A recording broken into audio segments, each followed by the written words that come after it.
Hello, welcome to another episode of Field of Screens podcast. Today we'll be talking about Nosferatu.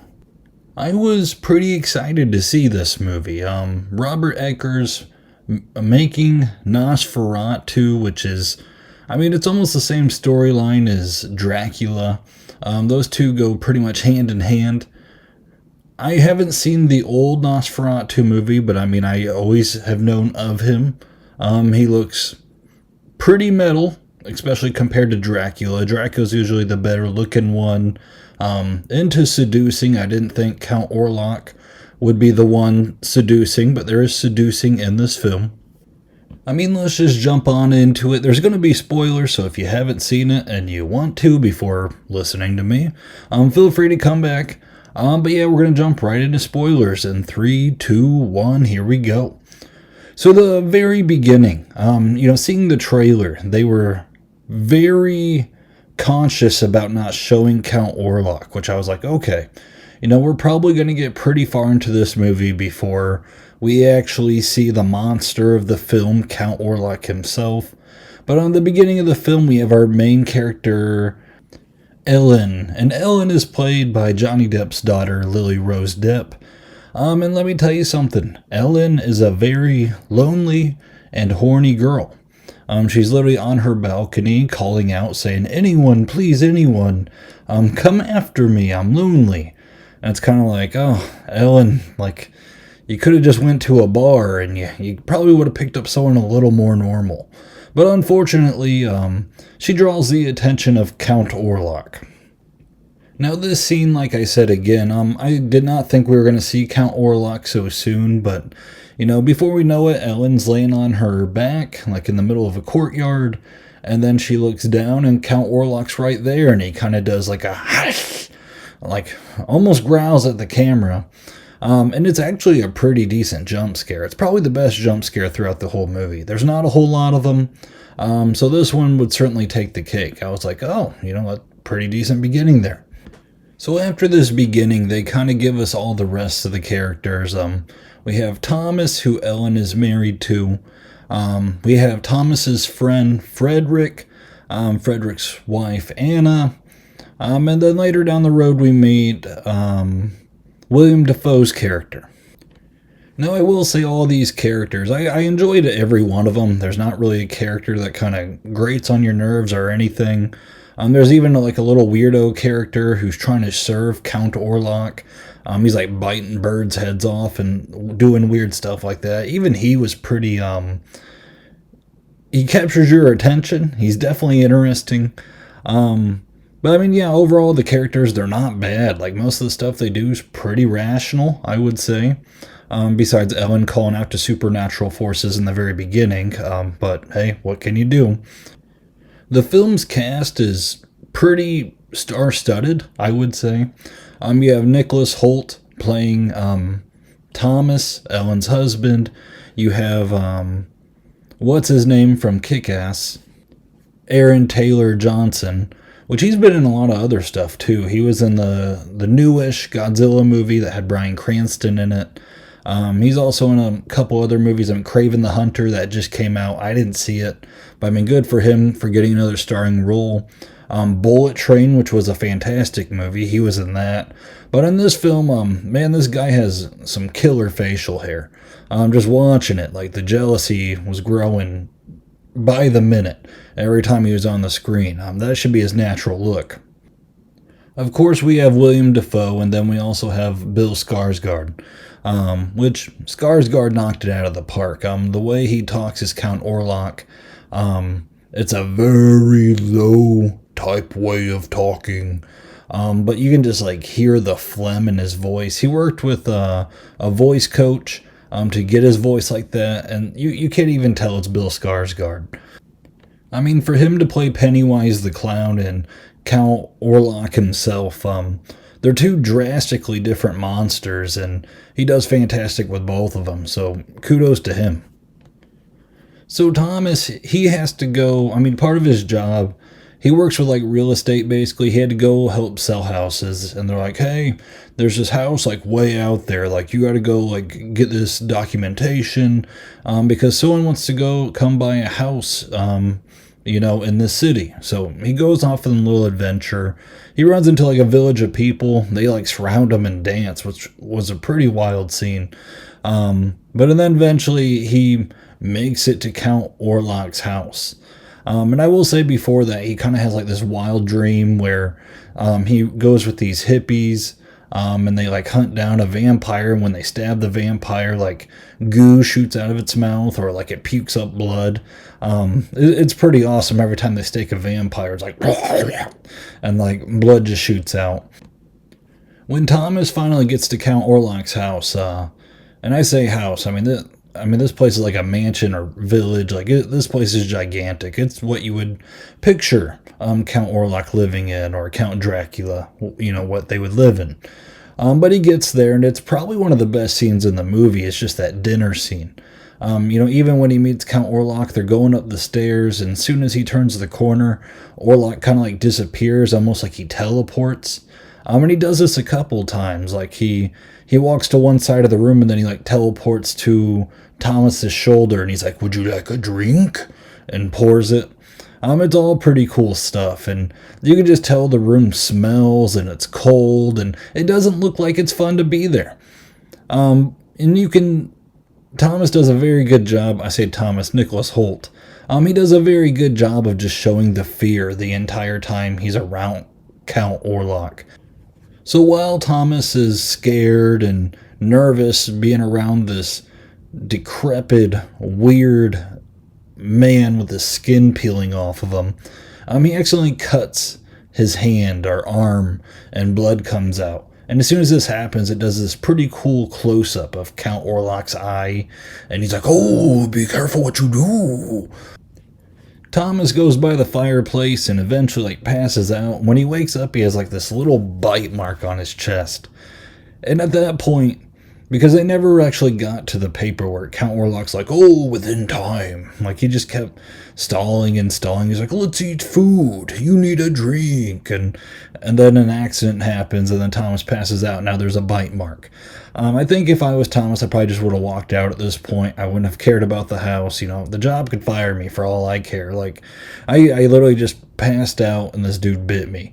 And maybe he's giving them the benefit of the doubt, and he's like, because there are like hellhounds, dogs running around everywhere.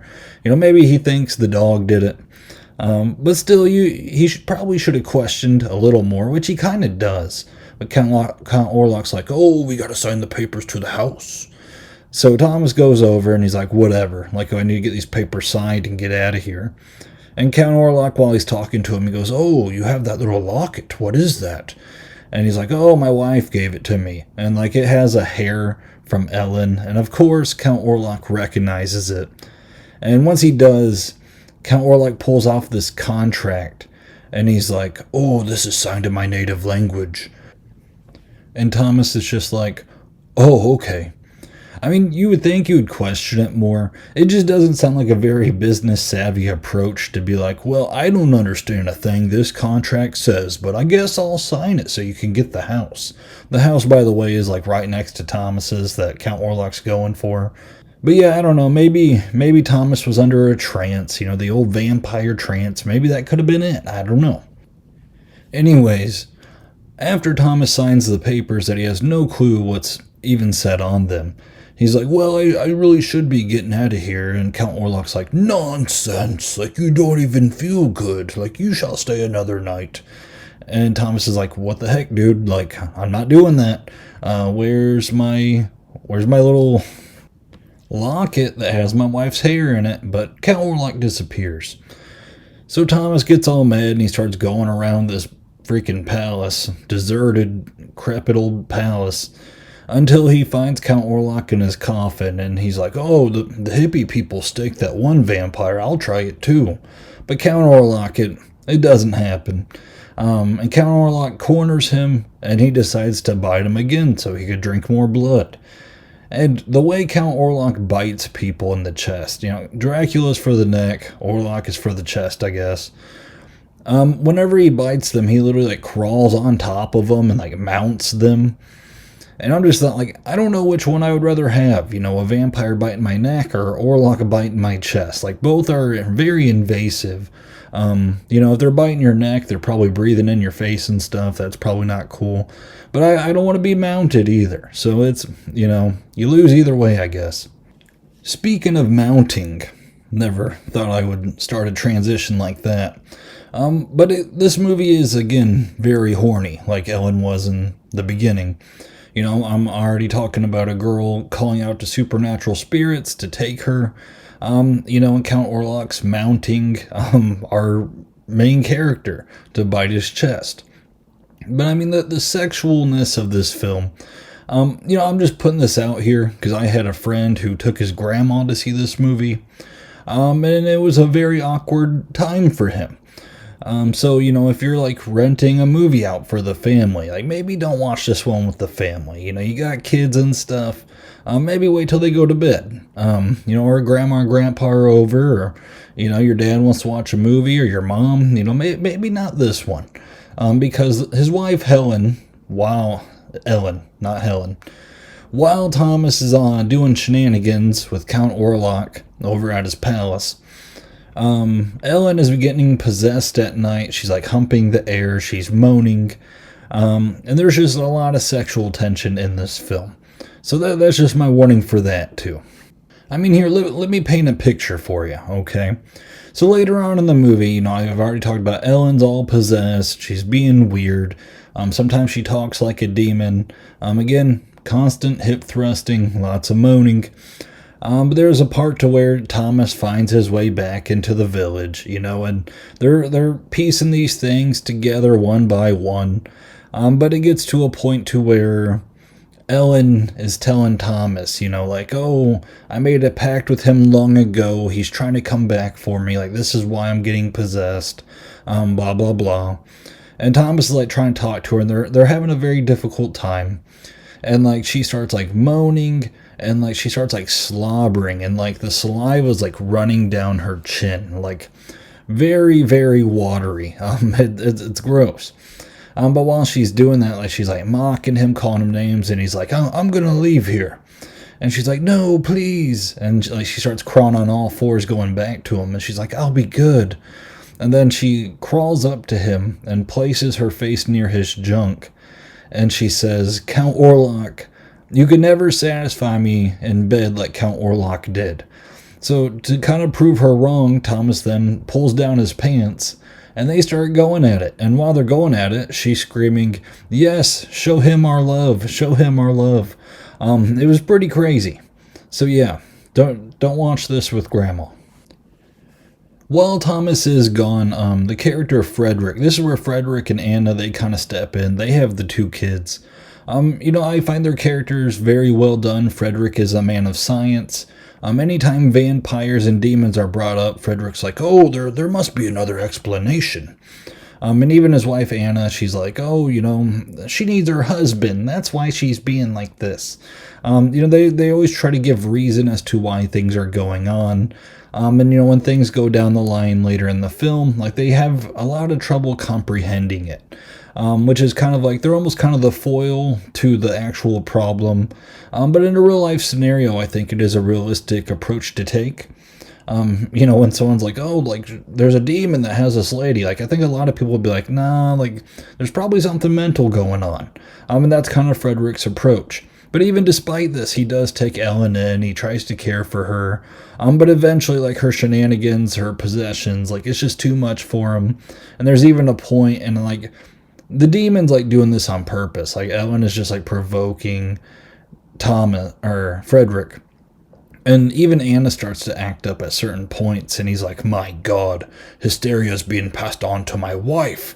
And so like that's when that's when he kicks her out finally. So even though like all that stuff happened, like he's still a very good character. You feel like he's good-hearted. He never really does things wrong, and I think at the point to where he starts to break and he kicks him out, it's kind of hard to blame him. William Dafoe's character is also great. Shocking, I know. I mean, have you ever watched a William Dafoe film and you're like, yeah, it just feel like he mailed it in this time. No, like it's never happened. Like his Green Goblin performance is iconic. No matter what he does, he does a fantastic job with it. And this is really no different. He plays a very, he's almost like a professor, I think is what they said, an alchemist, which I think they're kind of hinting at, like the dude like gets high all the time. He loves cats. He has like 1,000 cats at his house. When he gets brought into the picture, there's a part to where they have Ellen tied up. And again, I don't blame him because Ellen is being crazy in her night terrors. And he's like, "My God, what are we doing? Like, get the girl out of the rope. Like, we can't tie her up." And he like tries to heal her, but he's also quick to be the one who's like, "Yeah, this is definitely a vampire. It's a demon." And they're like, "What? No, surely he means something else." And he's like, "No, it's a demon. Like, it is. Like, that's just what it is." One of the more emotional parts of this film, and again, it goes back to Frederick, and if Aaron Taylor Johnson does a bad job playing Frederick, like this part doesn't really work, but it does work. Remember that really suggestive scene that I told you guys about Ellen being all crazy, and they start going at it, and she's like, show him our love. Well, once this happens, Count Orlok's like, "Nope, like we're not playing that game." So he goes to Frederick's house, and Frederick's wife Anna hears something, and she goes into the room, and when she walks in, you see Count Orlok literally bite a chunk out of both kids and like throws them to the ground like they are just leftover pieces of chicken. And then he like walks towards Anna, and the next thing you see is just 3 coffins. And this is when the character Frederick really breaks down. There's markings on his face, like 'cause Count Orlok's bringing a plague onto the village. Which when that starts happening, that's really cool because people are just going nuts. But Frederick, he finally breaks down mentally, and he has sex with his dead wife's corpse. Again, don't watch this with grandma. The main characters finally find him, and when they do, like, Frederick's dead too from the plague, and he's just laying on top of his dead wife. It is kind of a hard one to see. So that their entire family gets wiped out because of this whole scenario here. Now, the only problem I had with this film, and it's not even really a problem because of like what Robert Eggers does, or the acting or anything.